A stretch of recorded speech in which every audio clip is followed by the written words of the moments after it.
For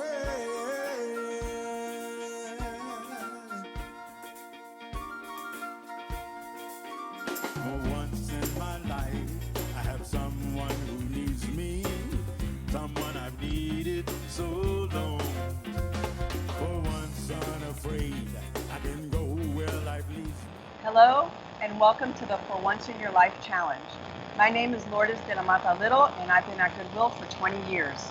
I've also had the honor and the privilege of serving as the executive director to the film For Once in My Life, which we will be seeing together on Friday, September 18th at 7 p.m.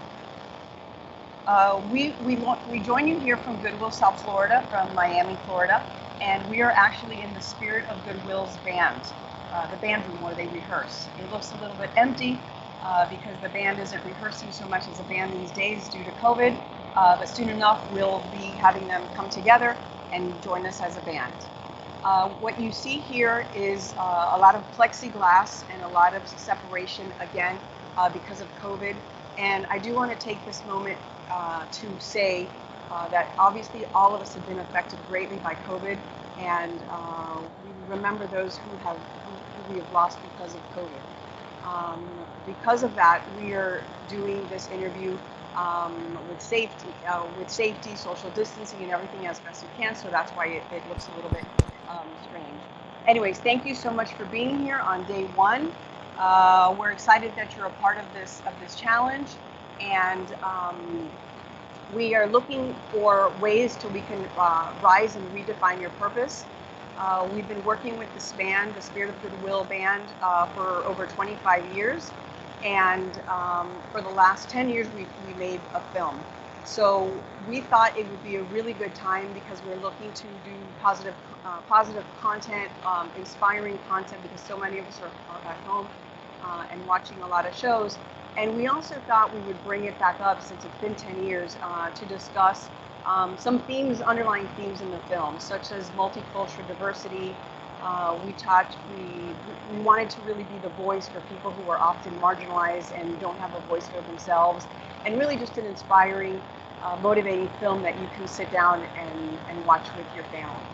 And so those are really the reasons of why we're here. We also wanted to let you know that Goodwill's mission is to train and employ people with disabilities, to give them an opportunity, a place to belong, and a chance. So that is why we're here at Goodwill, and we hope to share a little bit more about the band, about the film, and mostly how it's going to impact you and give you the tools and techniques that you're going to need to find a little bit more meaning in your life and love what you do, and an opportunity to share your gifts and your talents, not just with yourself, but obviously with those around you who very much need it. So having said that, I'd like to prepare us for a week of hope, a week of optimism, and let's start with sharing of the trailer so you can see a little bit of what we're talking about. I've been working at Goodwill, it must be about 20 years. I've been in the band for, I think it was about 4 or 5 years. 4 or 5, isn't that something? I'm getting better and better every year.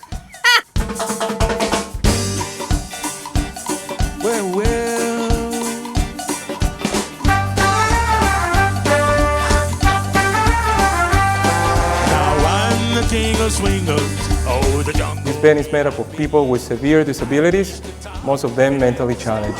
And that's what's bothering me. We have no knowledge of the existence of a similar band here in the United States.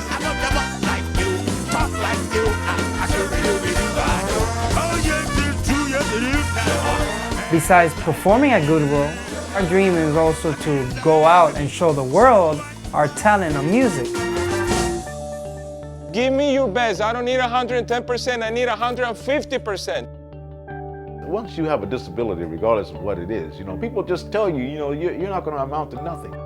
Out on the street, that's what people said. They looked down on us like we ain't nothing.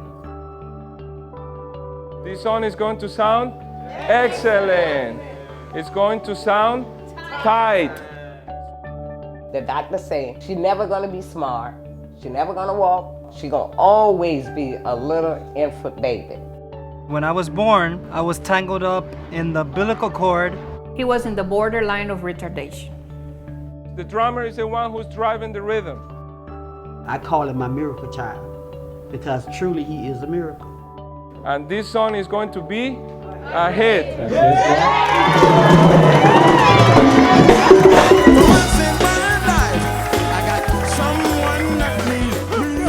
I refuse to give up. That's the reality. I want to show the whole world and let them know how good I'm playing. 1, 2, 3, 4. For once in my life, yeah, yeah. We're gonna rock that place.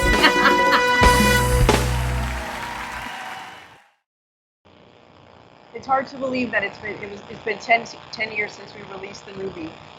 The movie has won many accolades. It has been in film festivals all across the world. It has been selected to represent positive filmmaking in all the U.S. embassies around the world. And so it's something that we're very proud of, and I think that you're going to enjoy it too.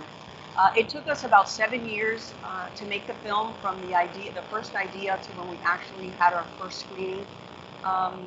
And we all banded together as a team, from the directors and producers, Mark Morman and Jim Bigham, our editor, Amy Foote, and the whole crew who came together and worked really hard to make this happen. It was really something that happened almost organically in a way, and something that we always adopted our mantra of, we did this for love and not money, because we felt that the message was so powerful. And it didn't fall short. We had many testimonials and many people who wrote to us, who at the end of each film, who asked us many questions and said so many things about how the movie has impacted them, and it is an evergreen story. So again, that is why we brought it back out. We'd like to thank a lot of people who make the film possible, and a lot of them are the counselors that work at Goodwill. This isn't a one-man show by any means. There's a lot of people and a lot of work that goes behind making this band perform, and we'll talk a little bit about one of our counselors later, and we're going to feature one of our band members. So thank you for all the people who help support us, our board of directors, our sponsors, particularly Allison Shipley and Ryder, and people who have always believed in us and who've always been a support for us. So having said that, I would like to introduce Javier Pena, who is our musical director, who had been with Goodwill for 15 years, who took the band from a choir to a musical group to a full performing band. Javier is the one that is featured in the film, and Javier has since then moved on, and we are honored to have Mr. Orlando Zuriaga as our musical director now, who has done wonderful things with the band for the last 8 years, and we're going to meet him later this week. So having said that, I'd like to introduce Javier Pena. Hi Lourdes, how are you? I'm good, how are you? Good, thank you for having me. It's a pleasure after all these 10 years just reuniting and connecting and seeing the band room and the people there. It's just wonderful. Yes, it's really nice, and I get the privilege to continue to see the band play often throughout the year as people visit and tour Goodwill. And so I know it might have been a while, since you've been here, but there you saw a picture of Javier and I would say almost 20 years ago. We look the same, right? Yeah. Yeah. A little less hair, but still the same smile. Right. So anyways, thank you for being here, and I know that you learned a lot while you were at Goodwill and years after Goodwill, and I know that you have a wonderful story to share some of your experiences with everyone who's here, who's looking to find a little bit more meaning in what they do each day. Yes, absolutely. And then as we mentioned, this event is called For Once in Your Life. The title of the film is For Once in My Life, but you change it to For Once in Your Life, and I think it's a great idea because during these 5 days, we want to focus on the people who are watching and how they can take the lessons from the film and lessons from music so they can apply in their life so they can actually rise and redefine their purpose. And I was looking at some of the photos in the back. I remember this photo I wanted to show to you. It's just that's how the choir began. There was just a choir, and when I got in, and it's just been really a wonderful journey in that sense. It has been really good in that way. So after I left Goodwill, I want to share a story. After I left Goodwill, I realized that not everybody was going to play an instrument or perform as a singer. And the 15 years that I spent at Goodwill actually changed my life in a tremendous way, because I started to see music in a very different way. No more as an entertaining tool, which is wonderful. It's great to have that, but also as a way of living our lives. And for the next 5 days that we're going to be talking about these life lessons and what music can teach us to rise and redefine our purpose, I wanted to share some framework so we can understand that. When you think about music, music is one of the wonderful experiences that connects us as humans. Everywhere you go, there is music. Everywhere there are people united, there is music. So we want to take those lessons in a way that we can apply. And what I want to challenge you this week is to start looking at music in a different way. Not only as an entertaining tool or something to perform, which is wonderful. It's a wonderful gift, one of the greatest gifts we have. But more than that, how we can learn from music so we can live our lives better, so we can have better relationships, so we can have better how to improve our careers and even run our business. So just to establish a framework, I wanted to think about an orchestra. You know, the way that orchestras work, in an orchestra, you think about you have a stage, right? That's one of the things that you have when you have an orchestra. You have a stage and you have musicians. You have musicians, you also have instruments, right? And besides instruments, you also have what? You have songs, all right? And then in orchestras, also sometimes you have a conductor, which is very important. And you also have audiences. I'm not showing the graphic well, but it's audiences. So when you look at all these, you think about during the next 5 days, especially today, we want to talk about how all these elements of the orchestra could be used as an analogy for you to rise and redefine your purpose. Because it's very important to know where we're going. When we walk in darkness, where we don't know which direction we're going, you may feel lost. And then music and the lessons from music that we want to share is what we wanted to actually learn from that in a way that could be really wonderful for you and for everybody here. So I want to start by showing you during today the first the first lesson that I want to show to you is I want to use also the audience as a starting point. How you can discover your audience. It's very, very important to redefine your purpose. Who is your audience? Talking about musical terms. Who is your audience? So I also want to talk about the lyrics of the song, and I'm going to use the lyrics of the song For Once in My Life as a framework for you to also remember these principles. And when you look at the lyrics of For Once in My Life, it says, for once in my life, I have someone who needs me, someone I needed so long.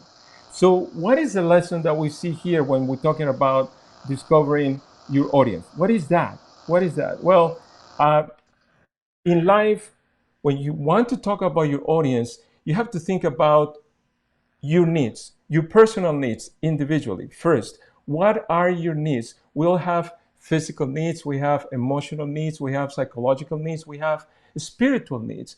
And when you discover where are those needs inside of you, you start knowing yourself. And that's the first step. So because what happened is the first thing that we need to do is think about, I'm going to share a story. When I came to Goodwill, it was me. I arrived to Goodwill. I've never in my life worked with people with disabilities. So there was a barrier among the two. I mean, because I was never connected to them, never in my life have that. So what happened is when I got there for the first time, I had some personal needs. I have some individual needs that I was dealing with. At the time, I was a new immigrant coming to the United States because I originally came from Venezuela. When I came, I needed to learn English. I needed a job, right? And I also, we can say, I needed a place so that I could use my talents. So at the same time, the band members, They have also needs. They needed a choir director. That was the need that they had. They needed a choir director. They also needed, if I remember correctly, well, they needed a place to use their talents. They were talented, they were singing, and they needed a place that to connect. And also, we can say that they had a need for fun. They wanted to connect, they wanted to enjoy themselves. So as you can see, there was a barrier of separation. We were not connected, but we have, on each side, we have needs. So what happened is that when I came into the room, and again, I didn't know how to speak English. I'm still learning to speak English. But what happened is that our love for music was so profound that the love for music that we have was the connection. So we connected my needs and with their needs. And when that happened, something very powerful happened, because inside of us, it was that my needs and their needs were connected. And at that moment, we were making music, well, literally and also spiritually. So how does that apply to you? Well, the first thing, I want to give you 3 steps in the next 10 minutes or less. What you can do to actually rise and redefine your purpose. First, you need to recognize your needs. What are your needs? Your spiritual needs, your physical needs, your professional needs, all those needs. It takes time for you to look inside and evaluate what are those your needs. Because what happened is that the truth is that none of us is going to be able to satisfy those needs by ourselves. We need someone to satisfy those needs. And I'm not talking about in the sense or only of relationships or any something strictly romantic, but I'm talking about any area of life. Whether you have a career, you need an employer. Whether you have a business, you need customers. Whether you have any kind of relationship, we have made in life with the purpose to connect with each other. But it starts by looking into your personal needs. The second point that I wanted to mention to you to reflect is you need to find someone who needs you, which is what the lyrics of the words of the song says. The lyrics, find someone who needs you. And you may think, well, who needs me? Who really needs me? A lot of people need you, because a lot of people need your talents. A lot of people need your passions, need what you have to contribute. So finding the need, someone who needs you is very important. Now, we are all surrounded by problems, by situations that are not solved. Everywhere we go, there are problems, there are conflicts. So those problems that you are surrounded by are basically needs that need to be met. And those needs, guess what? There are people behind those needs, whether it's in your industry, whether it's in your community. Every problem that you see, there is someone who is behind that need. So the third step that I want to encourage you to do is connect with the people that you want to serve. So behind those needs that you care about, and we are wired not to care for every need, but there are certain needs that we feel more connected to. And then when we feel more connected to those needs that resonate inside of us, we want to take that connection and actually find who is behind that. So when you take the third step to connect to someone who is behind that need, that's when you really create and start redefining what is your purpose, what is the reason why you came to this world. So I wanted to find, as I finish my these quick 3 lessons that this lesson I wanted to share with you, I wanted to think about these points. Find your needs. Take a moment to find your needs, and you are going to find this in your homework that is actually in the units inside of this group. And you can download the worksheet that you can actually do this exercise for you. So think about, what are your needs? Think about what do you need? You need to be encouraged. You need to be loved. Do you need to be challenged? Do you need to grow professionally? Think about each one of those needs, and you can actually take the top 3 that resonate the most with you. So that's the first step. The second one is focus on finding someone who needs you. Meaning, look at the problems that you have around you. Look at all the problems that you have around you that you care about, that you feel the connection with. So think about those problems. And the third step is look who is behind. Find someone. And that someone is an individual, it's a person. In this case, in my case, there was the choir, the people from the band that actually became the band later. But at the beginning, they needed a choir director. And I needed a job, and they needed also a place to use my talent. So the connection of your needs and the multiple needs is what really make the difference. So as we reflect into this, I want to encourage you to go and do your homework, because this is the way that we can actually move and starting to discover, during as we focus on who is your audience, is an element and critical point for you to start redefining where you're going and start redefining your purpose. Lourdes? Great. Thank you so much for that. I think it's very simple, but at the same time, it's critical, because, as you said, if you don't know what your needs are, then you're not necessarily going to know, and you might be living with a sense of maybe emptiness a little bit, and something that you find fulfilling.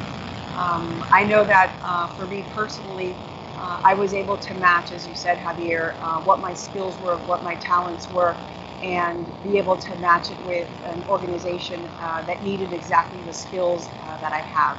And so for me, that makes it all very fulfilling and very a lot of purpose there.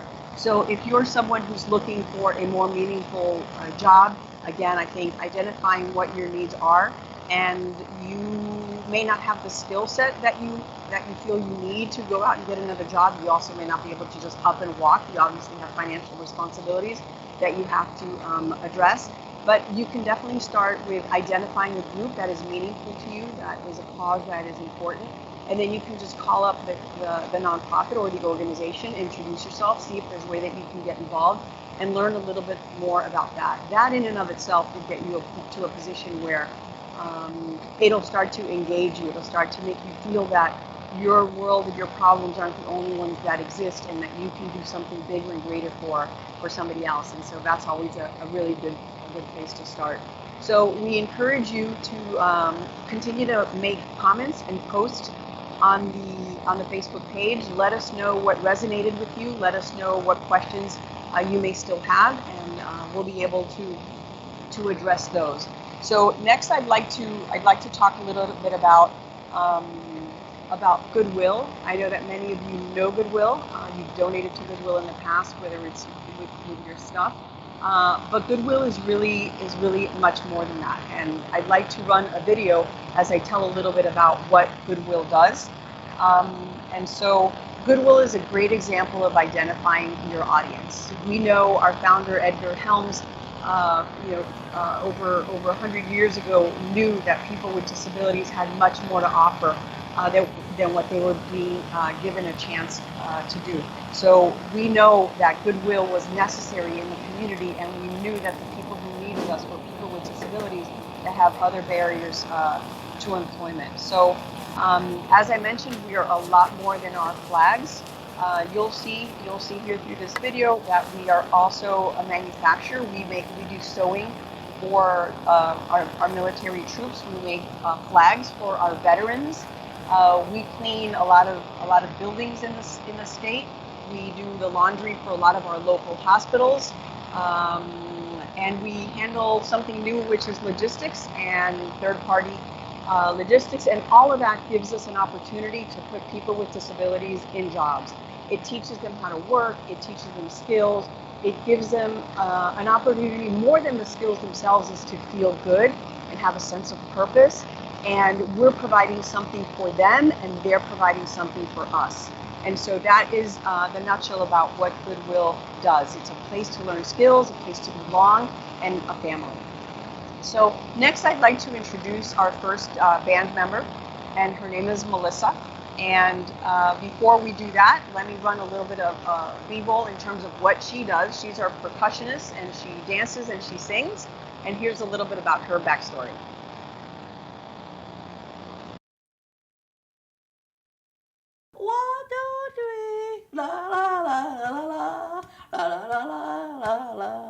we named her Melissa Ann Kaysen. She just plain love music. That's Melissa. When I had Melissa, I was 29 years of age.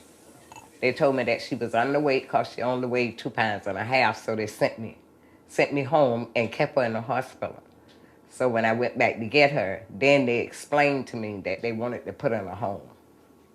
The doctor said, Miss Jones, your baby's Down syndrome, and you never had one, and you don't know how to take care of her. She's never gonna be smart. She's never gonna walk, never gonna talk. She's gonna always be a little infant baby. And we'd like for you to sign this paper. And I told them no, because if they put her in a home, I know she wasn't gonna make it then.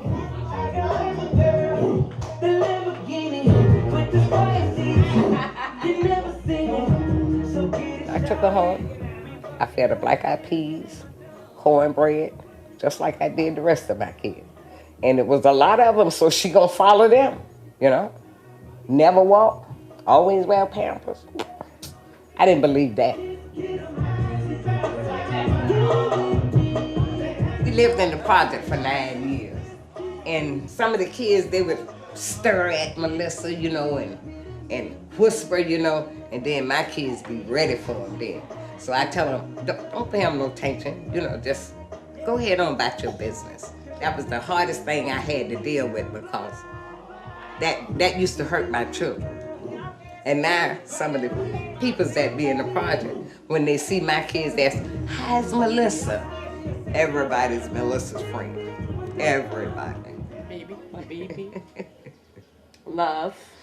Melissa, father and I, we lived together for 9 years, but he said it was just a little too much for him. It was fine with me. He don't know what he missed. He missed a lot. I love you. I love you too, darling. I love you too.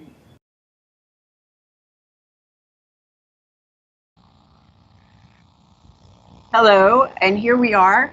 We might be having some sound difficulties, but you know, we'll get through it, and hopefully you can hear us just as well. I'd like to introduce Melissa. Hi, Melissa. Melissa is our percussionist, and she plays the tambourine, right, and the maracas. And right behind us here we have Elvira. She's her counselor. And as I mentioned earlier, due to COVID, we have this kind of strange setup, but we do have plexis that are between us all the way around. And so, Melissa, tell us a little bit about, you just saw videos of yourself. How do you feel? Are you sad? Are you happy? I see you have a few tears. Yeah. You're happy? Yeah. To see yourself there? My mama. Your mama takes care of you. She loves you, right? Yeah. Yeah? Hit me up. Yeah. Yep, and you have people here that help you and take care of you. And your counselor, yes. So do you like to play in the band? Yeah. Yes? Yeah. Yeah, and do you like to dance too? I dance good. You dance good. I saw that. We saw that on the video. You're a great dancer. Yeah. Way better than me. I know. So who is here with you today? Elvira? Yeah. Yeah? Okay. Yeah, we're happy that you can both make it. Elvira, so tell us a little bit about yourself. So how long have you been at Goodwill? Well, I've been working for Goodwill for over 4 years now. Okay, and how long have you been working with Melissa? The same time that I've been working at Goodwill. Oh, since you started? Yes, for years. And so what have you seen, what do you think Goodwill teaches Melissa? How do you think Goodwill helps her be the best version of herself? She's been here for 30 years, so we're doing something, right? Tell us a little bit about that. What I've noticed about Melissa is that being in the band has given her the ability to be more disciplined, and being disciplined is an ability, a tool that she's been, able to use in all the areas of her work here at Goodwill. That's great. I remember discipline is one of the most important things that we need when you have a band of about 25 Absolutely. people that come together. And I know that both Javier and Orlando, one of their challenges is dealing with everyone's individuality, right, and their disabilities. But then how do you come together and play the beautiful music that they play? And I know that the counselors have a lot to do with that, and sometimes they need to show a little bit of tough love, right? Like you've seen in the film. So tell us a little bit about how you keep Melissa on the straight and narrow, so she's a great member of the band. Well, we have to apply a little bit of discipline sometimes because she could be the center of attention, but she is very trainable. She's a very good, student.